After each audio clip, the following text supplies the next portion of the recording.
Muling gumuho ang bahagi po ng flood control project sa Barangay Alicaucao matapos ang sunod-sunod na pag-ulan dulot ng mga nagdaang bagyo at shear line. Sa panayam ng Bombo Radyo Kawain kay Ginoong June Abu, residente ng naturang barangay, lumambot ang lupa dahil sa walang tigil na pag-ulan, dahilan upang bumigay muli ang bahagi ng nasabing proyekto. Ibinahagi rin ni Abu na napansin nila ang panibagong bitaka sa istruktura na nagpapahiwatig umano ng posibilidad na mas lumala pa ang pinsala sakaling muling bumuhos ang malakas na ulan. Anya, maaring madamay pa ang ibang bahagi ng flood control project kung magpapatuloy ang ganitong kondisyon. Dagdag pa niya, isa sa kanilang nakikitang dahilan ng patuloy na pagguho ay ang kalidad ng mga materyales na ginamit sa proyekto. Nananawagan naman siya na paghusayin ng mga kinaukulan ng kanilang trabaho upang mas tumibay at tumagal ang flood control, lalo na ito ang pangunahing proteksyon ng kanilang komunidad sa pagbaha. Patuloy namang umaasa ang mga residente na mabibigyang pansin agad ang sitwasyon upang maiwasan ang mas malalang pinsala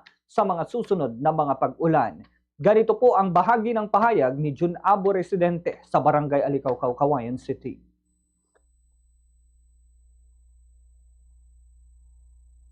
Hindi pagkalupyas na hindi nga ito ma'am talaga agrokop di ko ma'am hindi daga nga ko so nga hindi talaga bumigay talaga.